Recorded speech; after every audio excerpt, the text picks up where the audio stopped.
This week, we welcome Anne-Marie Vandenhurk, small business cybersecurity champion at Mind the Gap Cyber, to discuss how to avoid the cyber fail, effective communications during and after a cyber attack. In the leadership and communications section, cybersecurity policy creation, priority 1, 5 steps to run a successful cybersecurity champions program, the war for cloud and cybersecurity talent is on, and more. Business Security Weekly starts now. This is Security Weekly, for security professionals, by security professionals. Broadcasting live from G-Unit Studios in Rhode Island, it's the show where we explore the business of security to improve the security of business. Your trusted source for actionable insights on leadership, communication, and innovation. Get ready for Business Security Weekly.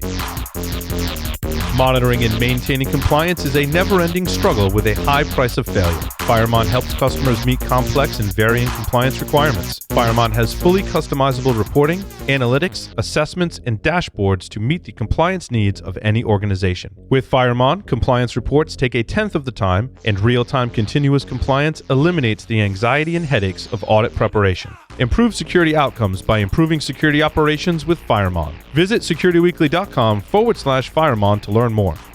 Every 11 seconds, there's a new ransomware attack. Oil pipelines, universities, corporations, all paying millions of dollars. Barracuda says, don't pay the ransom. Before a ransomware attack occurs, train your teams to recognize an attack and use anti-phishing technology. Protect your applications, and they can't get onto your network. Simple backup and restore solutions quickly recover your data without paying the ransom. Build your ransomware protection plan now by visiting securityweekly.com/Barracuda. That's securityweekly.com/Barracuda.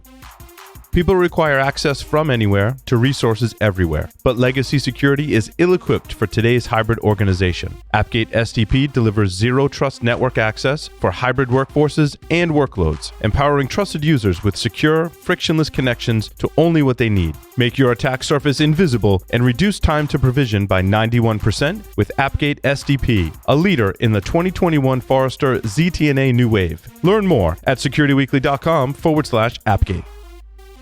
Welcome to Business Security Weekly. This is episode number 249, recorded February 7th, 2022. I am your host, Matt Alderman, here in Colorado.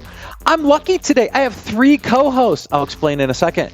First up, Mr. Jason Albuquerque. Welcome, Jason. Hey there, Matt. So Sunday, my son had his flag football practice, and then I got to watch a glorified flag football game in the Pro Bowl. Yeah, that's what I heard. Like no tackling. Not a lot of tackling.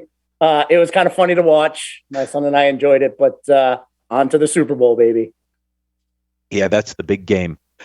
And my second co-host is Mr. Bill Brenner. Bill was stepping in for Ben because he had jury duty, but then Ben's jury duty got canceled. So I get both. Welcome, Bill. Your first time on Business Security Weekly.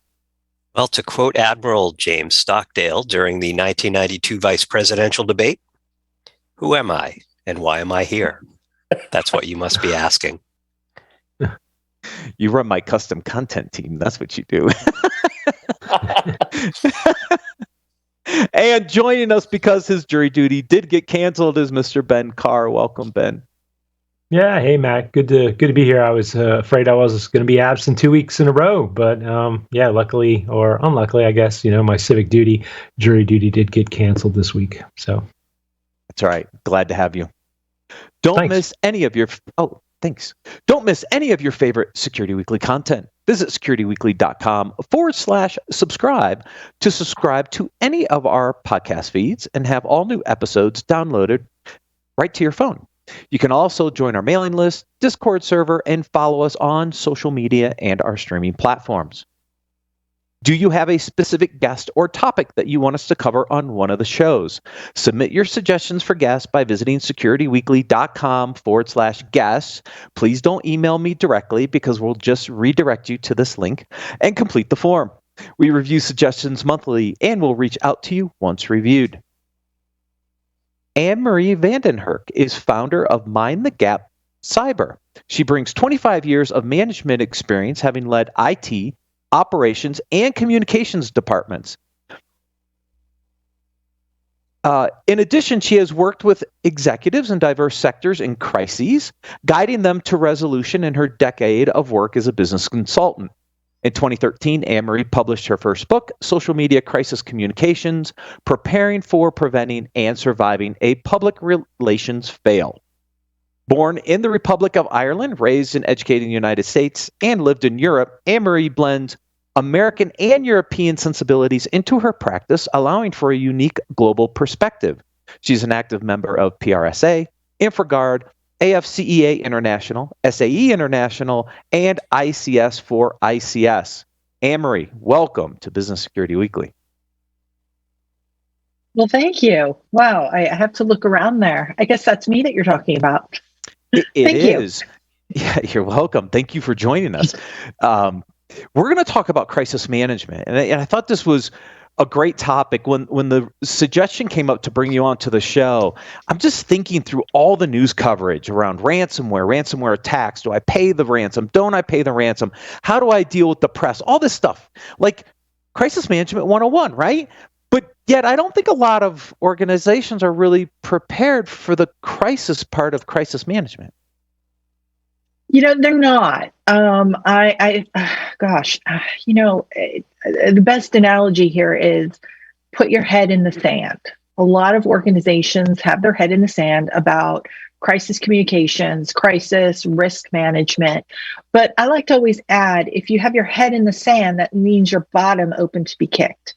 So let's get your head out of the sand and let's think about how do you effectively communicate in a crisis. And definitely a cyber attack is a pretty big deal. It is a crisis. Yes, for sure. And we've seen a lot of these in the news. And, you see some organizations handle them extremely well. Other organizations completely fail, right? And we're going to talk about how not to fail. But I want to bring up one that has done, I think, a really good job. SolarWinds, FireEye, they practice what they preach, right? They came out very early on, acknowledged the attack and the breach, published some of the early IOCs for other people to identify whether they've been attacked. I mean, this is what they've always told their clientele, like, be very upfront, get on it right away, get the facts out there. And they did that for the SolarWinds attack. Then you have other organizations that just completely, they either don't get into the details, they don't address it in a timely fashion, and it creates a PR nightmare for the organization. It does. I mean, there's two camps. I mean, you could be the camp that decides, I'm going to be transparent, I'm going to be open, or I'm going to be the opposite, which is completely shut down, pull the mode up, pull the shutters, and just not say or do anything. And I think the latter is dangerous for an organization in terms of reputation and how they recover from a crisis. You're right. SolarWinds, they did an outstanding job.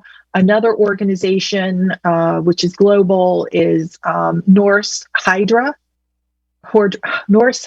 Sorry.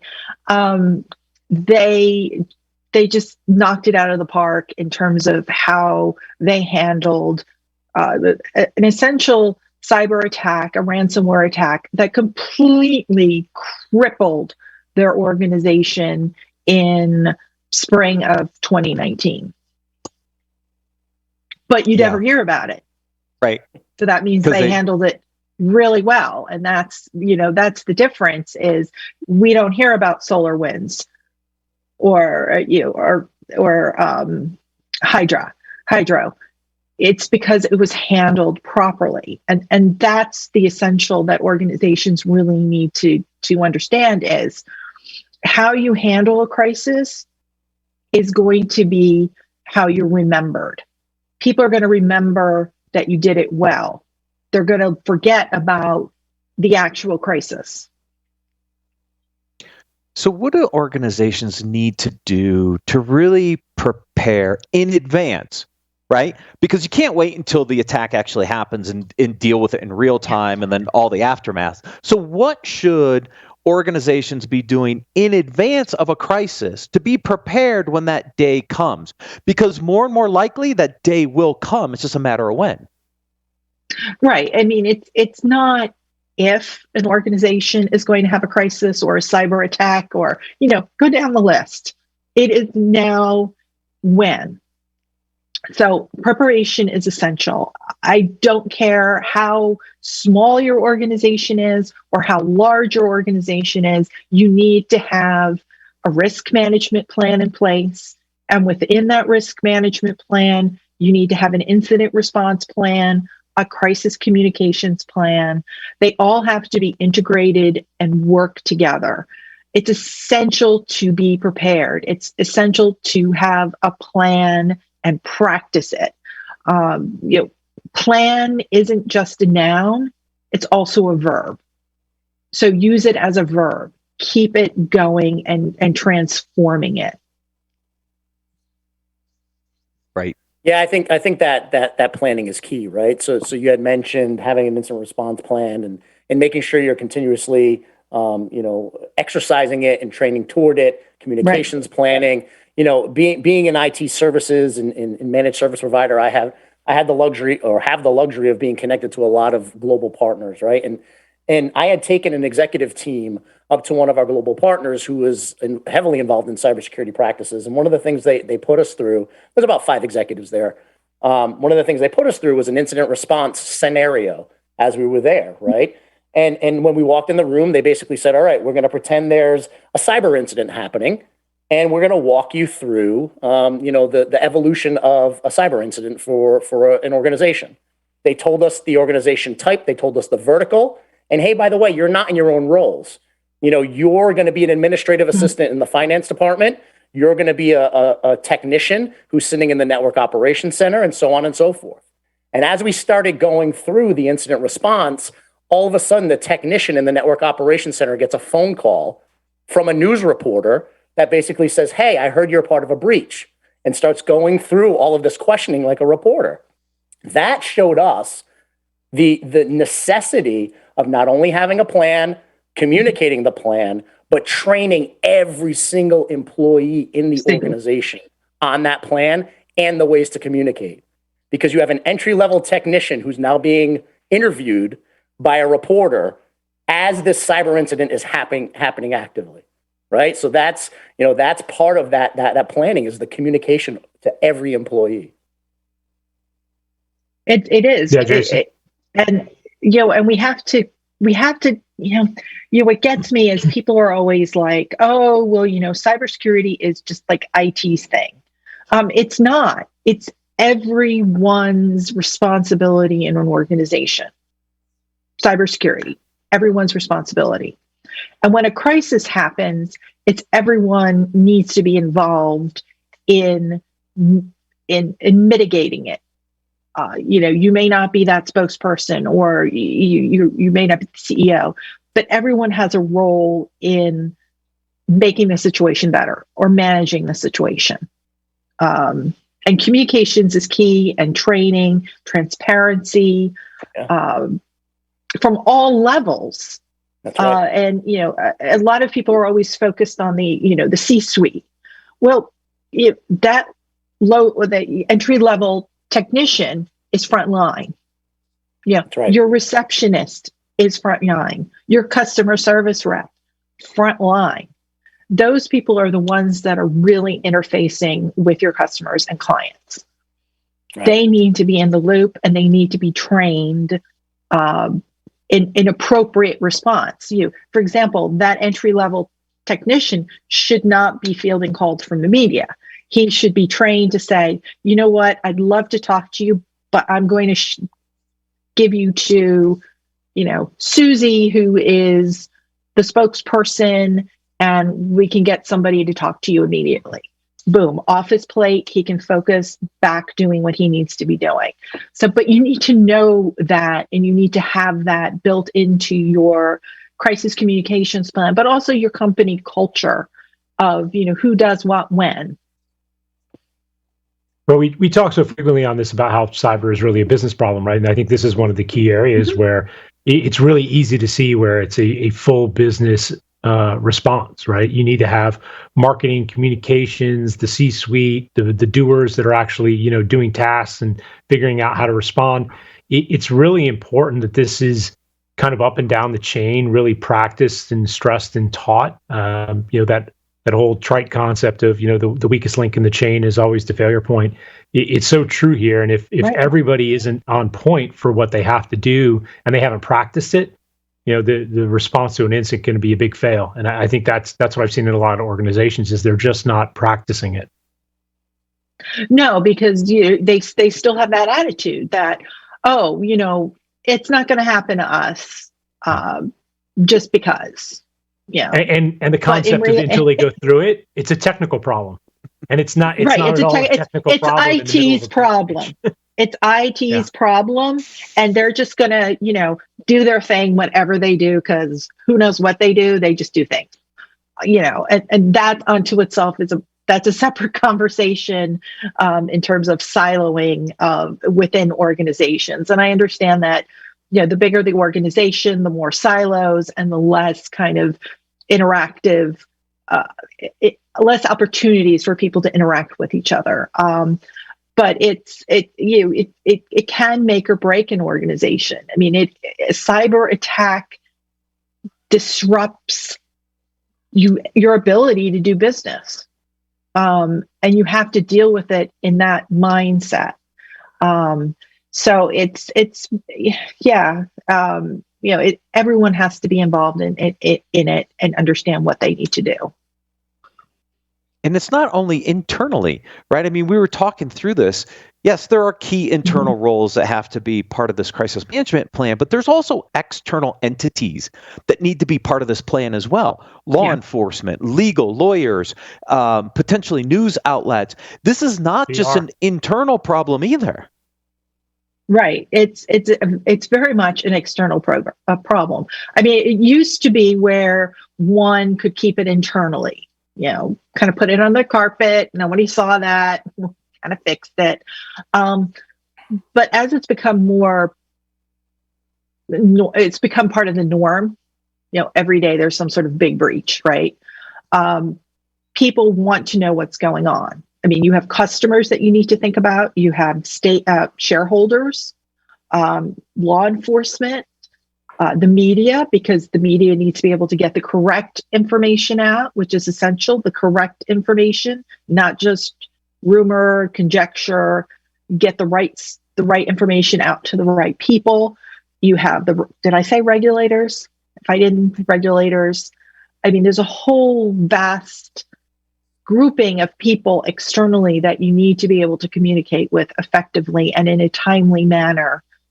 Today, it's no longer acceptable to sweep it under the carpet, because you will be found out and potentially you will be fined. As a telecom company in Greece just recently found out that there was quite a few zeros at the end of their fine. So it's very serious. I mean, being transparent and communicating effectively is essential to surviving this sort of crisis. Yeah. Question for you. One of your points, Anne-Marie, too, is timely. We live in a day and age where communication is flying around so fast because of social media, and unfortunately, perception can become reality. So if you're not defining the message way ahead of time, right, and putting that message out there, ultimately that message is going to be defined. You will be defined. That's right. Yeah, you need to define the narrative. And that's, you have to be able to understand the narrative and make it your own. And that's by being proactive, and that's having a plan, that's practicing it, that's having it evolve. And to that point, I think you need to make sure you tie in those external third parties, right? If you're dealing with external counsel or external PR, like, you should be involving them in the process and the planning and the training to make sure you're not caught flat-footed when it happens. You're like, what's the name of our external counsel? How do we get PR engaged, right? You can't afford a 2-day delay in getting that stuff done. It's the planning. When you're putting your crisis communications plan together, you're putting your risk management plan together, you're putting your incident response plan together, that should all have that information in it from the get-go. Everyone should know who everyone is. Everyone should be introduced. There should be, at the minimum, some sort of big meeting where everyone is introduced to each other. There should be exercises where you bring the team together. And with a lot of teams, crisis teams, they'll change based on whatever the incident is. If it's a cyber incident, of course, you have to bring in the CISO and their team. If it's a chemical explosion, you bring in that team. There are interchanging components. That's why I say, it's a verb. Plan is a verb. It's always moving and changing and adapting to whatever situation. But in general, most companies know what their threats are. They know that they are going to become a victim of a cyber attack. Is it going to be ransomware? Is it going to be advanced persistent threat? I mean, go down the list. You know your threats. Put that on paper. Plan for it. And go back to the point about defining the message. That's really important. But when you're dealing with a cyber incident, it's not like, boom, it happened. It's not like an explosion where you can step in and say, okay, this is the information that we know. A lot of times with a cyber incident, unless maybe it's a ransomware, and that's pretty apparent when the screen comes up. And other cyber attacks, I mean, you may not know exact specifics and what exactly has happened, which makes it really hard to quickly respond and put out statements. I mean, you can put out a basic statement, what we call a holding statement, which is the bare minimum. That's what you can put out for a cyber attack. But with a cyber attack, you have, forensics involved. You have law enforcement involved where there could be an ongoing investigation. So you've got a lot of moving parts in cyber, which in many ways makes it a little more difficult to get out there in the first, hour or so after an attack has happened or after an attack has been, identified.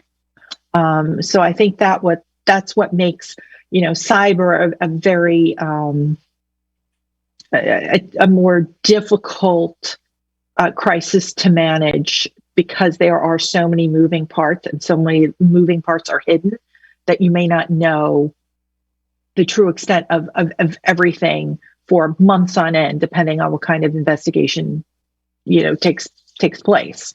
It's kind of the gift that keeps on giving. And Marie, I have a question. Sure. So, hopefully I have an answer. So we recently did a survey of the InfraGard membership. This was specific to their ability to deal with ransomware. And this has had me thinking a lot about how different industries are performing. So in the case of dealing with ransomware, we saw financial services in the strongest position to repel ransomware. Mm-hmm. We saw critical manufacturing having a lot of catch up to do. But when it comes to crisis management and dealing with an event like that, what are you seeing across industries in terms of which verticals are doing best at this, which ones are doing worst, and what the best are doing, what the worst are doing?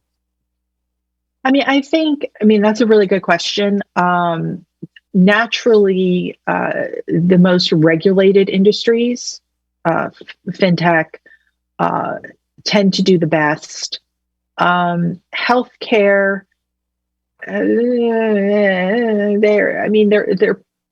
they're prepared, but they're not as crisp as they should be. Then you have critical infrastructure, those various sectors, varying levels of being prepared to communicate effectively, or just in general to deal with any sort of crisis outside of maybe the more stereotypical ones. they may not have dealt with cybersecurity yet as a high priority. I think 2021 was an eye opener for many industries in terms of critical infrastructure. It's made them realize that it's something that's going to happen and that they need to be prepared for. Colonial Pipeline got a crash course. Colonial Pipeline got a crash JBS, course. Yes. Yeah. Yes, they all did. And it's something that every organization has to have on their radar right now as a potential crisis is a cyber attack. I mean, they really need to think about it, and it really needs to be incorporated into everything they do, because it's a catastrophic event for an organization. I mean, Colonial Pipeline was shut down. Yeah, JBS was shut down. I mean, they have a higher risk tolerance than maybe some organizations. But still, they were shut. They were prevented from doing their business. Right. And Anne-Marie, I mean, you make a great point, right? So from your perspective, no matter the size of your business, if you're an SMB, if you're a mid-market, if you're emerging enterprise, if you're enterprise, this is something you should be thinking on and burning some cycles on, right? I mean, I look at it like this. Colonial could survive that, but your Main Street business, who's an SMB who maybe has 20 employees, may not survive it, right? And I think that's a level of risk and criticality we need to be talking about and educating our small businesses, educating our mid-market businesses to be doing these things, because they're the lifeblood of this country. They're the lifeblood of this economy. And honestly, I feel they're, small, medium businesses and mid-market businesses probably are the least prepared right now. Oh, they very are the least prepared. Because they think, oh, well, I'm not a target. And I'll be honest with you. The reason why I got involved in cybersecurity was in 2014, my website was hacked. I got a crash course in what it was like to be a victim of a cybercrime as a small business owner. It was a painful experience. I do not wish to go through that again. And that set me down the path to where I am now, helping small businesses, because they are the weakest link in the chain, because they're small, because they think, oh, well, I have nothing of value to these people. They're going to want to go to hit Raytheon or something like that. But what people don't realize is the small businesses, yes, are the backbone of our economy, or actually most countries' economies. But they're the third-party vendors of a lot of the bigger companies. So if they're compromised, the bigger company is at risk too. So, I mean, it's all part of this chain. It can be a chain reaction. So it's just essential that everyone get on board and fully understand the cyber risk. It's essential. I mean, I speak from experience. That's how I got to be where I am today. Yeah, you bring up a really good point about third parties, because I go back to my early days where I was managing 70,000 third-party vendors for a large national bank, right? One of those businesses goes down, it impacts your business, right? And there's a ripple effect with some of these. And I don't think people realize all the planning that has to go in place, not only for your own business, but think about all your third parties that you rely on to perform your business activities. It's a really good point. Right. So even though you're maybe a big company and you have all the resources you need and you have the staff and you have the tools, if you work with third party, that's the risk. Yeah. Anne-Marie, thank you so much for joining us on Business Security Weekly. Thank you for having me, gentlemen. I'd love to be back. Call me on. Yes, we will. Thank you. And we're going to take a quick break and then cover the leadership and communications articles for this week.